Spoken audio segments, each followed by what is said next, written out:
வீடியோக்குள்ள போறதுக்கு முன்னாடி இந்த வீடியோட ஸ்பான்சர் பத்தி பார்க்கலாம். நீங்க டீ லவரா இருந்தா உங்களுக்கு சாக்லேட் ஃபிளேவர் ரொம்ப பிடிக்கும்னா நீங்க மறக்காம இந்த பிராண்ட் டீயை கண்டிப்பா ட்ரை பண்ணி பாருங்க. இந்த கம்பெனியோட இன்ஸ்டாகிராம் ஐடியை நான் டிஸ்கிரிப்ஷன்ல கொடுத்திருக்கேன். அந்த இன்ஸ்டாகிராம் ஐடிக்கு போயிட்டு டிஎம் பண்ணீங்கன்னா இந்த ப்ராடக்ட்டை நீங்க வாங்கிக்கலாம். அது மட்டும் இல்லாம இன்ஸ்டாகிராம்ல டிஎம் பண்ணும்போது நம்ம சேனல் பேரை மென்ஷன் பண்ணீங்கன்னா உங்களுக்கு அடிஷனலா 10% டிஸ்கவுண்ட்டும் கிடைக்கும். உங்களுக்கு விருப்பம் இருந்தா கண்டிப்பா ட்ரை பண்ணி பாருங்க. இந்த படத்தோட ஓப்பனிங்ல இந்த படத்தோட ஹீரோவை காமிக்கிறாங்க. அவன் ஒரு பொண்ணு கூட தன்னோட பெட்ரூம்ல கொஞ்சம் சென்சார் வேலையெல்லாம் பண்ணிட்டு இருக்கான். இவன் இந்த வேலையை பண்ணிட்டு இருக்கும்போது இவங்க இருந்த ரூம் டோரை ஒருத்தவங்க மெதுவா திறக்கிறாங்க. யாரான்னு பார்த்தா அது இவனோட அம்மா தான். ஐயோ நம்ம அம்மா பாத்துட்டாங்களேன்னு சொல்லிட்டு இவனும் பதற ஆரம்பிக்கிறான். பார்த்தா அது இவனோட கனவு தான். அவங்க அம்மா அவனோட ரூம் கதவை திறந்து வந்து பாக்குறாங்க. பார்த்தா இவன் ட்ரௌசரோட படுத்து கிடக்குறான். அவனை பார்த்து அவங்க அம்மாவும் டே ஸ்கூலுக்கு டைம் ஆயிடுச்சு ஒழுங்கா எந்திரிச்சு கிளம்புன்ற மாதிரி சொல்லிட்டு அந்த ரூமை விட்டு போயிடுறாங்க.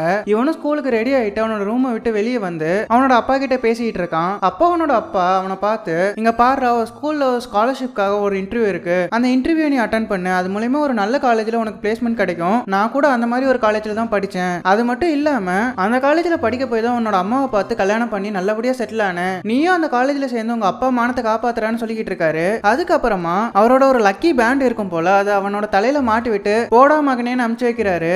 இவனும் அவர் சொன்னதெல்லாம் வேண்டாம் வெறுப்பா கேட்டுட்டு ஸ்கூலுக்கு சைக்கிள்ல போயிட்டு இருக்கான். அப்படி போயிட்டு இருக்கும்போது அவனோட ஃப்ரெண்ட்ஸை பாக்குறான். அவங்க எல்லாருமே கார்ல போயிட்டு இருக்காங்க. ஆனா இவன் சைக்கிள்ல போயிட்டு இருக்கான். அதை நினைச்சு கொஞ்சம் டல்லா வேற இருக்கான். இதுக்கப்புறமா இவனோட ஒரு ஃப்ரெண்டை போய் மீட் பண்றான். அந்த ஃப்ரெண்டு அவனோட வீட்டு வாசல் வழியா வராம அவன் வீட்டு கூரை வழியா குப்புற விழுந்து ஒரு சைக்கிள் எடுத்துட்டு இவன் கூட வந்துட்டு இருக்கான். அப்படி இவங்க ஸ்கூலுக்கு போனா ஒரு பச்சை கலர் ட்ரெஸ் போட்ட பொண்ணை மீட் பண்றாங்க. இந்த பொண்ணு தான் இந்த படத்தோட ஹீரோயின். அந்த பொண்ணு பக்கத்துல இருக்கவன் மிகப்பெரிய படிப்பாளி. எப்ப பார்த்தாலும் ஹீரோ கிட்ட படிப்பு சம்பந்தமா பேசி அவன் கழுத்து அறுத்துட்டு இருப்பான். அதனாலேயே ஹீரோக்கு அந்த பையனை சுத்தமா பிடிக்காது. இதுக்கப்புறமா இவங்க 4 பேரும் கேங்கா சேர்ந்துக்கிட்டு ஸ்கூலுக்குள்ள போயிட்டு இருக்கும்போது ஒரு அடவடி பிடிச்ச கேங்கு ஒரு வாட்டர் கன் எடுத்து ஹீரோட பேண்ட்டை ஃபுல்லா நனைச்சு விட்டுருவாங்க. ஹீரோவுக்கும் அன்னைக்கு இன்டர்வியூ இருக்கிறதுனால என்ன பண்றதுன்னு சொல்லிட்டு முழிச்சுட்டு இருப்பான். அப்ப அவன் கூட இருந்து எல்லாருமே ஆறுதல் சொல்லிக்கிட்டு இருக்காங்க. அதுக்கப்புறமா ஹீரோவோட ஃப்ரெண்ட் அவனை லைப்ரரிக்கு கூட்டு போயிட்டு என்கிட்ட ஒரு நல்ல ட்ரெஸ் இருக்கு அதை நீ போட்டுக்கோன்னு சொல்லிக்கிட்டு இருக்கான். ஹீரோவும் ரொம்ப நல்லதா போச்சுடா அந்த ட்ரெஸ்ஸை எடுறான்னு சொல்லிட்டு அவன் கிட்ட கேட்டுட்டு இருக்க அந்த ஃப்ரெண்டும் ஒரு ட்ரௌசர் எடுத்து அவன் முன்னாடி நீட்டுறான். அதை பார்த்த ஹீரோவுக்கு பயங்கர காண்டாவது. ஏன்டா இதைத்தான் என்கிட்ட கொடுக்குறேன்னு இவ்வளவு நேரமா சொல்லிட்டு இருந்தியா, எனக்கு இதெல்லாம் வேண்டாம், நானே உள்ளுக்குள்ள ஒரு ட்ரௌசர் போட்டிருக்கேன், அதை வச்சுக்கிட்டே நான் இன்டர்வியூ அட்டென்ட் பண்ணிக்கிறேன், என்னை யார் என்ன சொல்ல போறாங்கன்றதை நானே பாத்துக்கிறேன்ற மாதிரி சொல்லிக்கிட்டு இருக்கான். அதுக்கப்புறமா ஒரு பொண்ணு ஹீரோ கிட்ட வந்து பேச ஆரம்பிக்கிறா. அவ ஹீரோ கிட்ட எனக்கு இன்னைக்கு நைட்டு கம்பெனி ஸ்டடி இருக்கு, நீ என் கூட வந்து படிக்கிறியா, எனக்கும் கொஞ்சம் உதவியா இருக்குன்ற மாதிரி கேட்டுட்டு இருக்க.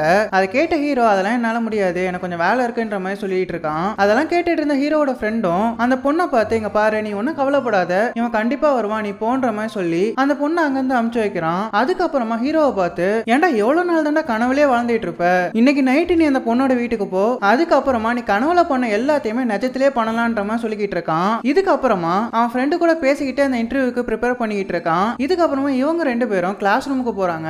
அங்க போய் பார்த்தா அங்க இருக்க எல்லா பசங்களுமே பாடத்தை ரொம்ப ஆர்வமா கவனிச்சுட்டு இருப்பாங்க. கடைசியில பார்த்தா அவனுங்க பாடத்தையே கவனிக்கல. அந்த பாடம் எடுக்கிற டீச்சர் ரொம்ப அழகா இருப்பாங்க, அவங்கள தான் பார்த்துட்டு இருந்திருப்பாங்க. இதுக்கப்புறமா அந்த டீச்சரும் ஹீரோவை கூப்பிட்டு இங்க பாரு உனக்கு இன்டர்வியூக்கு டைம் ஆயிடுச்சு, நீ சீக்கிரமா கிளம்புன்னு சொல்லிட்டு அவனை அமுச்சு வைக்கிறாங்க. அப்படியே அவன் இன்டர்வியூக்கு போயிட்டு இருக்கும்போது ஹீரோயினும் நீ ஒன்னும் கவலைப்படாத, நீ கண்டிப்பா ஜெயிப்பன்ற மாதிரி அவனுக்கு நம்பிக்கை கொடுத்துட்டு இருக்க. ஹீரோவும் அந்த இன்டர்வியூ ஹால்குள்ள போறான். பார்த்தா அவன் அங்க ட்ரௌசரோட தான் போயிட்டு இருக்கான். பார்க்கவே சிரிப்பா இருக்கும். இவன் ட்ரௌசரோட உள்ள வரதை பார்த்து அந்த இன்டர்வியூ எடுக்க போறவரே தகச்சு நிக்கிறாரு. அதுக்கப்புறமா ஹீரோவை பார்த்து நீங்க எதுக்காக இந்த இன்டர்வியூ அட்டென்ட் பண்ண வந்தீங்க, உங்களுக்கு எதுக்காக இந்த ஸ்காலர்ஷிப் ரொம்ப முக்கியன்றதை கேக்குறாங்க. அது கேட்ட ஹீரோவும் அது ஒன்னும் இல்ல, எங்க அப்பாவுக்கு இந்த இன்டர்வியூ ரொம்ப சென்டிமெண்ட், எங்க அப்பா அந்த காலேஜ்ல சேர்ந்ததை எங்க அம்மாவை மீட் பண்ணாங்க, அதனாலதான் என்னை இந்த இன்டர்வியூ அட்டென்ட் பண்ண சொன்னாங்கன்ற மாதிரி சொல்லிக்கிட்டு இருக்க. அதை கேட்டு அந்த இன்டர்வியூ எடுத்தவரும் ஓன்னு அழுதுகிட்டு இருக்காரு. ஏன்னா இவருக்கும் அவங்க அப்பா கதை மாதிரியே ஒரு கதை இருந்திருக்கும் போல. இவர் லவர் நினைச்சு இவர் அழுதுகிட்டு இருக்க. அதை பார்த்த ஹீரோக்கும் ஒரே பாவமா இருக்கும். உடனே அவங்க கிட்ட அந்த பேண்டை எடுத்து அவர்கிட்ட கொடுத்து இதை வச்சு தொடச்சுக்கோங்கன்னு சொல்றான். அவரும் கண்ணீரை தொடப்பாருன்னு பார்த்தா அந்த பேண்டை வச்சு மூக்கு உறிஞ்சுக்கிட்டு இருக்காரு. அதை பார்த்த இவனுக்கும் ஒரு மாதிரியாக அந்த இன்டர்வியூ அட்டென்ட் பண்ணாம அங்கிருந்து போயிடுறான். இதுக்கப்புறமா ஹீரோயினை போய் மீட் பண்றான். அந்த பொண்ணு சயின்ஸ் லேப்ல ஏதோ ஒரு ஆராய்ச்சி பண்ணிட்டு இருக்க. இவனும் அந்த பொண்ணு கூட சேர்ந்து அந்த ஆராய்ச்சி பண்ணிட்டு இருக்கான். அப்போ ஹீரோயின் அவன் கிட்ட இன்னைக்கு நம்ம வெளியே போலாமான்னு சொல்லி கேட்க, ஹீரோ தான் ஏற்கனவே ஒரு பொண்ணு கூட கம்பெனி ஸ்டடிக்கு வரேன்னு சொல்லியிருப்பான்ல, அதனால இவ கூட போறேன்னு சொன்னா நம்மளால அவ வீட்டுக்கு போக முடியாதுன்னு யோசிச்சுட்டு இருக்கான். அதுக்கப்புறமா ஹீரோயின் கிட்ட எனக்கு ஒரு முக்கியமான வேலை இருக்கு, அதனால இன்னைக்கு என்னால வர முடியாதுன்னு சொல்லிக்கிட்டு இருக்கான். இதுக்கு அடுத்த சீன்ல ஹீரோ சைக்கிள் எடுத்துக்கிட்டு நேரா அந்த பொண்ணோட வீட்டை நோக்கி தான் போயிட்டு இருக்கான். அப்படி போயிட்டு இருக்கும்போது ஒரு கார்காரன் ராங் ரூட்ல வந்து இவனை இடிச்சு தள்ளிட்டு ஹீரோவே பச்சை பச்சையா திட்டிட்டு போறான். நியாயமா பார்த்தா ராங் ரூட்ல வந்து இடிச்சதுக்கு ஹீரோ தான் அந்த கார்காரனை திட்டி திட்டிருக்கணும். இதுக்கப்புறமா ஹீரோவும் அந்த பொண்ணோட வீட்டுக்கு போயிட்டு எடுத்தோடனே அந்த பொண்ணு கிட்ட இதை பத்தி பேசினா அந்த பொண்ணு நம்மள தப்பா நினைச்சு போகணும்னு யோசிச்சுக்கிட்டு புக்கை எடுத்து படிக்கிற மாதிரி ஆக்டிங் பண்ணிட்டு இருக்கான். அப்போ அந்த பொண்ணே அவனை கூப்பிட்டு உட்கார வச்சு, இங்க பாரு, நான் அவனை படிக்கிறதுக்காகலாம் கூப்பிடல, நான் அவனை கூப்பிட்டதே வேற விஷயத்துக்காகன்னு சொல்லிட்டு அவன் கிட்ட ஆசையா பேசிட்டு அவன் கூட சென்சார் பண்ணலான்னு சொல்லிட்டு அவன் கிட்ட வந்து அவனை தொடரா. அந்த பொண்ணு தொட்டோடனே இவனுக்கு ஓவர்ஃப்ளோ ஆக ஆரம்பிக்குது. இதுக்கப்புறமா இந்த படத்தோட ஸ்டார்டிங்ல பார்த்த மாதிரியே இவனோட அம்மா இவனோட ரூம் கதை வந்து திறக்கிறாங்க. இவனும் திடீர்னு கண்ணு முழிக்கிறான். இந்த பையனுக்கும் ஒன்னும் புரியல, நம்ம அந்த பொண்ணு வீட்டுல தானே இருந்தோம், எப்படி நம்ம இங்க வந்தோம்னு யோசிச்சுக்கிட்டு இருக்கான். அப்பா அவனோட அம்மா இந்த படத்தோட ஸ்டார்டிங்ல சொன்ன மாதிரியே ஸ்கூலுக்கு டைம் ஆயிடுச்சு, சீக்கிரம் கிளம்புன்ற மாதிரி சொல்லிக்கிட்டு இருக்காங்க. இவனும் ஸ்கூலுக்கு கிளம்பி அவனோட ரூமை விட்டு வெளியே வந்தா ஸ்டார்டிங்ல பார்த்த மாதிரியே இவனோட அப்பா இவனை கூப்பிட்டு வச்சு அட்வைஸா பண்ணிட்டு இருக்காரு. நீ கண்டிப்பா அந்த காலேஜ்ல சேர்ந்தாகணும்ன்ற மாதிரி சொல்லிக்கிட்டு இருக்காரு. இவனும் அதையெல்லாம் கேட்டுட்டு சைக்கிள் எடுத்து ஸ்கூலுக்கு போயிட்டு இருக்கான். போற வழியில அவனோட ஃப்ரெண்டை பாக்குறான். அவனும் சைக்கிள் எடுத்துட்டு இவன் கூட சேர்ந்து ஸ்கூலுக்கு வந்தா இவனோட ஃப்ரெண்ட்ஸை மீட் பண்ணிட்டு ஸ்டார்டிங்ல பார்த்த மாதிரியே இவங்க ஸ்கூலுக்குள்ள போயிட்டு இருக்கும்போது அந்த அடாவடி பிடிச்ச கேங் வாட்டர் கன் எடுத்து ஹீரோட பேண்ட்டை நினைச்சு வைக்கிறாங்க. இப்படியே ஹீரோவுக்கு அன்னைக்கு என்னெல்லாம் நடந்துச்சோ அது திரும்ப நடக்க ஆரம்பிக்குது. அதுக்கப்புறமா கிளாஸ் ரூம்ல படிச்சு முடிச்சுட்டு அந்த இன்டர்வியூக்காக அந்த ரூமுக்கு போறான். அங்க போயிட்டு அந்த இன்டர்வியூ அட்டென்ட் பண்ணிட்டு மறுபடியும் கம்பைன் ஸ்டடிக்காக அந்த பொண்ணோட வீட்டுக்கே போறான். அங்க போனா அந்த பொண்ணு கூட 1 மணி நேரம் இருக்கலாம்னு ட்ரை பண்ணும்போது இவனுக்கு மறுபடியும் ஓவர்ஃப்ளோ ஆகி இந்த படத்தோட ஸ்டார்டிங்ல பார்த்த மாதிரி அவனோட அம்மா அவனோட ரூம் கதவை திறக்கிறாங்க. ஹீரோவுக்கு ஒண்ணுமே புரியல, என்னடா நடக்குதுன்னு சொல்லிட்டு யோசிச்சுட்டு இருக்கான். அதுக்கப்புறமா வழக்கம் போல முன்னாடி நடந்த எல்லாமே அவனுக்கு திரும்ப நடக்கிற மாதிரியே இருக்கு. அப்பதான் ஒரு விஷயத்தை நோட் பண்றான். அவனுக்கு எப்பெல்லாம் ஆர்காசம் ஆகுதோ அப்பெல்லாம் அந்த நாள் முதல்ல இருந்து ஆரம்பிக்குது. இதுக்கப்புறமா வழக்கம் போல அவனோட அப்பா அவன்கிட்ட வந்து அட்வைஸ் பண்ண ஆரம்பிக்கிறாரு. அப்ப இவன் அவர்கிட்ட, இங்க பாருங்க, நீங்க கவலைப்படாதீங்க, நான் கண்டிப்பா அந்த ஸ்காலர்ஷிப்பை வாங்கி நான் அந்த காலேஜ்ல சேர்ந்துருவேன்ற மாதிரி ரொம்ப தைரியமா சொல்லிக்கிட்டு இருக்கான். அதுக்கப்புறமா ஸ்கூலுக்கு கிளம்பி போய் தன்னோட ஃப்ரெண்ட்ஸை பாக்குறான். அன்னைக்கு என்னெல்லாம் நடக்க போகுதுன்னு இவனுக்கு தெளிவா தெரியும் இல்லையா, அதனால ப்ரிப்பேரா அவனோட ஸ்கூலுக்குள்ள போயிட்டு இருக்கான். அப்பா அந்த அடாவடி பிடிச்ச கேங்க மறுபடியும் அவன் பேண்ட்டை நினைக்க வாட்டர் கண்ணை எடுத்துட்டு வர இவன் நைஸா எஸ் ஆகுறான். அந்த கேங் விடாம அவனோட பேண்ட்டை நாசமாக்க பார்க்க இவன் கடுப்புல அந்த கண்ணை புடிங்கி உடச்சு போட்டுறான். அதே கடுப்பான அந்த கேங்கும் இவனை அடிக்க துரத்த இவன் பயந்து போய் ஓடிக்கிட்டு இருக்கான். இவனுக்கு நல்லாவே தெரியும் இவனால அவங்க யாரையுமே சமாளிக்க முடியாதுன்னு. உடனே பாத்ரூம்குள்ள போயிட்டு அந்த மாதிரி வேலையை பண்ண ஆரம்பிக்கிறான். ஏன்னா இவனுக்கு ஆர்காசம் ஆனா திரும்ப இந்த நாள் முதல்ல இருந்து ஆரம்பிக்கும்னு இவனுக்கு நல்லாவே தெரியும். இவனும் பிளான் பண்ண மாதிரி அந்த வேலையை பண்ணி முடிக்க அந்த நாள் மறுபடியும் ஆரம்பிக்குது. இவனோட அம்மா வழக்கம் போல அவனோட ரூம் கதவை வந்து திறக்கிறாங்க.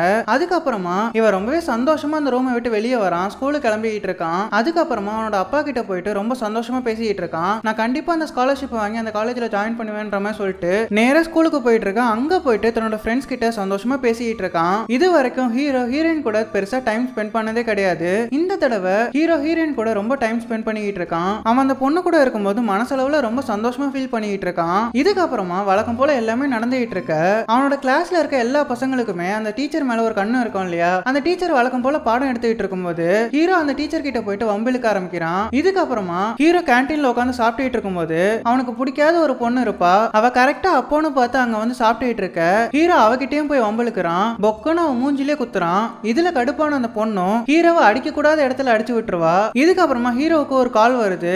அதான் அந்த ஸ்கூலோட பிரின்சிபல் தான் பண்ணிருப்பாரு.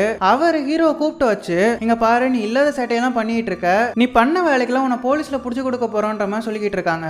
அதை கேட்ட ஹீரோவும் ரொம்ப தைரியமா இருந்துகிட்டு இருக்கான். ஏன்னா அவனுக்கு ஆர்காசமானா அதனால திரும்ப ஆரம்பிக்கும்ன்றது அவனுக்கு ரொம்ப நல்லாவே தெரியும். இதுக்கப்புறமா பாத்ரூம்ல போய் உட்காந்துக்கிட்டு ஏதாச்சும் பண்ணி அந்த ஃபீலிங்ஸை வர வைக்கணும்னு பாக்குறான். ஆனா அந்த பொண்ணு அந்த இடத்துல அடிச்சதுனால அவன் என்ன பண்ணாலும் அது ஒர்க்கே ஆகல.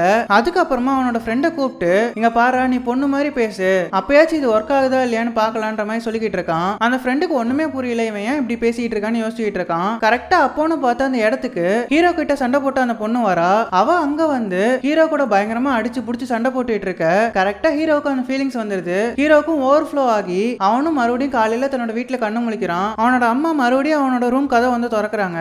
இந்த தடவை ஹீரோவுக்கு ரொம்பவே வெறுப்பா இருக்கு. எத்தனை தடவை தான் இந்த வாழ்க்கை ஒரே மாதிரியா போயிட்டு இருக்கோன்ற மாதிரி யோசிச்சுட்டு இருக்கான். அதுக்கப்புறமா ஸ்கூலுக்கு கிளம்பி போயிட்டு தன்னோட ஃப்ரெண்ட்ஸ் கிட்ட நடந்ததெல்லாம் சொல்லிக்கிட்டு இருக்க அவங்க யாருமே இதை நம்புற மாதிரி இல்ல.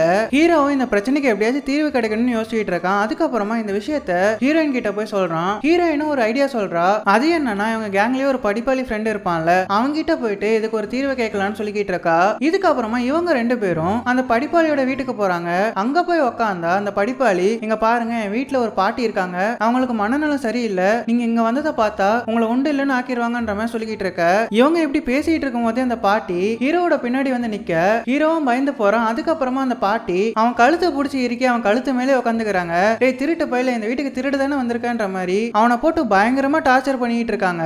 இவங்க கத்துற சத்தம் கேட்டு ஆளுங்களாம் அந்த இடத்துக்கு வந்து அங்க ஒரு ரகலையே ஆரம்பிக்குது. இதுக்கு நடுவுல ஹீரோயினும் அந்த சண்டைக்குள்ள மாட்டிக்கிட்டு அல்லாடிக்கிட்டு இருக்கா. அப்ப ஹீரோயினோட உடம்பு ஹீரோ மேல டச் ஆக ஹீரோக்கு அந்த ஃபீலிங்ஸ் வந்து மறுபடியும் அந்த நாள் முதல்ல இருந்து ஆரம்பிக்குது. வழக்கம் போல அவனோட அம்மா அவனோட ரூம் கதை வந்து திறக்கிறாங்க. ஹீரோவும் ரொம்ப வெறுப்பாய் நேரா அந்த படிப்பாளி கிட்டே வந்து ஐடியா கேட்டுட்டு இருக்கான். அப்ப அந்த பையனும் இங்க பாரு, நான் இந்த மாதிரியான விஷயத்த கேள்விப்பட்டதே கிடையாது, இத பத்தி எனக்கு எதுவுமே தெரியாதுன்ற மாதிரி சொல்லிக்கிட்டு இருக்கான். காண்டான ஹீரோவும் மவனை நீ இப்பெல்லாம் கேட்டா பதில் சொல்ல மாட்டேன்னு சொல்லிட்டு அவனை தரன்னு இழுத்துட்டு பாத்ரூம் குள்ள கூட்டு போறான். அங்க போயிட்டு டாய்லெட்டோட ஓட்டைக்குள்ள அவன் மண்டையை விட்டு முக்கி எடுக்கிறான். இப்படியே அவனை டார்ச்சர் பண்ணிக்கிட்டு ஒழுங்கு மரியாதையா நீ இதுக்கு வழியை சொல்ல போறியா இல்லையான்ற மாதிரி மிரட்டிக்கிட்டு இருக்க. அந்த பையனும் ஒரு ஐடியா சொல்றான். இங்க பாரு, உனக்கு ஆர்காசம் ஆகுறதுனால தானே உனக்கு இந்த நாள் திரும்ப திரும்ப நடக்குது. உன்னோட மனசுக்கு பிடிச்ச ஒரு பொண்ணு கூட நீ டைம் ஸ்பெண்ட் பண்ணு, கொஞ்சம் டைம் டிலே பண்ணி அந்த பொண்ணு கூட பிசிக்கல் ரிலேஷன்ஷிப்ல இரு, அப்பயாச்சும் இந்த லூப் முடியுதா இல்லையான்றத பாருன்ற மாதிரி ஒரு ஐடியா கொடுத்துட்டு இருக்கான். அப்ப ஹீரோவுக்கு ஒரு யோசனை வருது. இவன் இந்த படத்தோட ஸ்டார்டிங்ல கம்பைன் ஸ்டடின்னு சொல்லிட்டு ஒரு பொண்ணோட வீட்டுக்கு போயிருப்பான்ல, அங்க போலான்னு யோசிக்கிறான். அங்க போனதுக்கு அப்புறம் தான் இவனுக்கு ஒரு விஷயம் தோணுது. இந்த படத்தோட ஸ்டார்டிங்ல இருந்து இவன் நிறைய தடவை அந்த பொண்ணு கூட அப்படி இப்படி இருந்திருப்பான். ஆனா அதுல ஒரு தடவை கூட அந்த லூப் நிக்கவே இல்ல.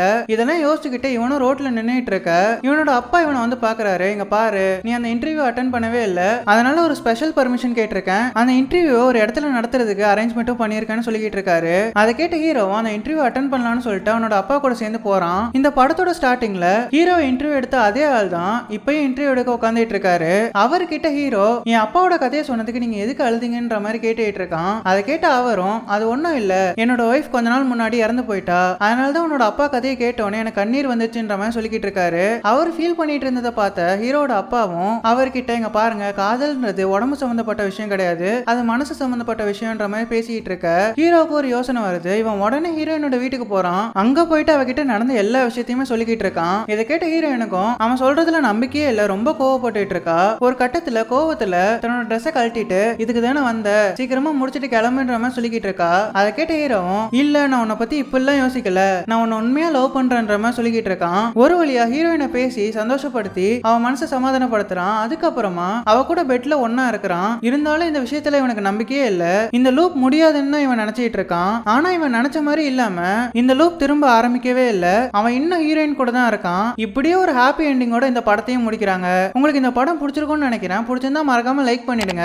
நம்ம சேனலை சப்ஸ்கிரைப் பண்ணலன்னா சப்ஸ்கிரைப் பண்ணி பக்கத்துல இருக்க பெல் ஐகானை கிளிக் பண்ணி ஆல்ன்ற பட்டனை செட் பண்ணி வச்சுக்கோங்க. அப்பதான் நான் போடுற ஒவ்வொரு வீடியோஸும் உங்களுக்கு உடனே நோட்டிபிகேஷனா வந்து சேரும். நான் உங்களை ஒரு நல்ல வீடியோல எடுத்து சந்திக்கிறேன். அது வரைக்கும் ஃபன் கைஸ்.